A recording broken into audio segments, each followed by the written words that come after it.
So to find the zero of the functions, I have to set the g of x, which is my function, equal to 0. So I have 0 equal to negative x times x plus 2 times x minus 1. This is a factor. Each of these is a factor. So I'm going to set each one of the factor to 0. Now, if you can think about this one, a number that's going to give you a 0, when you put a negative in front of it, that number have to be 0. So in this case, x is 0, right? Negative 0 is the same as 0. To solve for this one, we're going to subtract 2 to both sides, so x is negative 2. Add 1 to both sides, so x is 1. These are my x-intercept. So now I'm going to have to make a sketch of that one. I think it's safe for us to put the line in the middle. Yeah.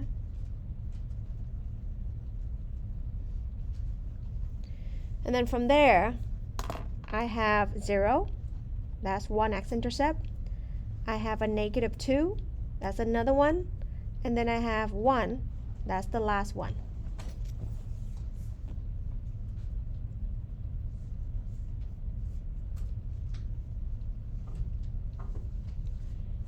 We're going to have to find the test value.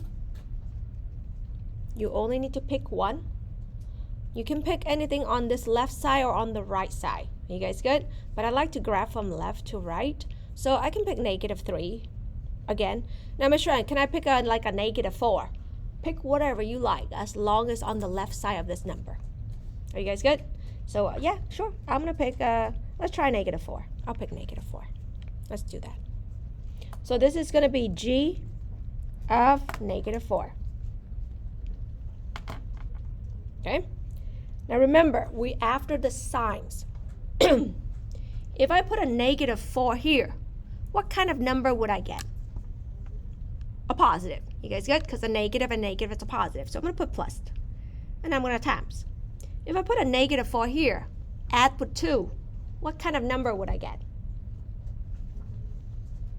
Negative. Yeah? A negative 4 plus 2 is a negative number.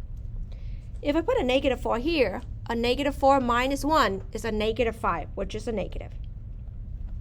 So now, if I multiply these, what do I get? A positive value. That means at negative 4, I'm coming from the top. You guys see that? So I'm going to come from the top and go down. And we're going to stop there for today. Okay? No, wait. No. I think we have time to finish. Let's finish it then. Now that I know I start from the top, the thing is this. I got to know, does my function bound? Does it go back up? Or does it go through? Do you guys see that? So this is where you're going to look at your multiplicity. If you don't have an exponent, remember, you can always write a 1. So that means you have odd multiplicity for all linear factors. So the graph of g of x will cross the x-axis at all 3 x-intercepts. At all 3 x-intercept. So I know now that because my y value at negative 4 is positive, I have to travel from the top to the bottom. I have to cross at negative 2 because the multiplicity is positive at x plus 2, right? Somehow I have to turn back up so that I can cross 0 again, and then go up and then turn back down to cross through 1. That's my function. Is it exact? No, it's not, because I don't know what my y value is. Do you guys see that? So this is the best I can do. How are we doing? We're good? Look back at your problem. I want you to tell me the interval where the function is less than or equal to 0.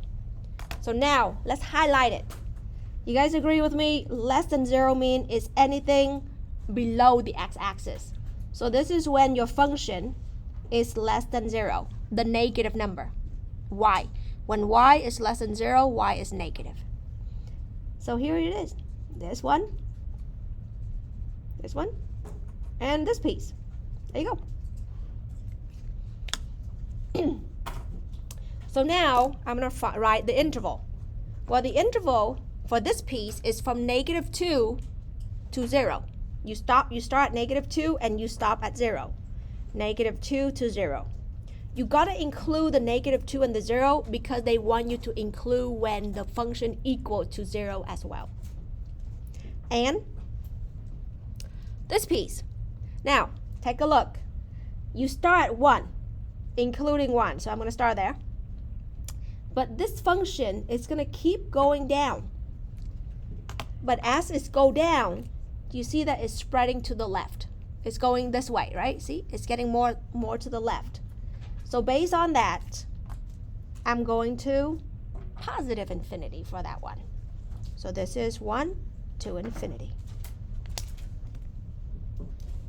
Questions on that?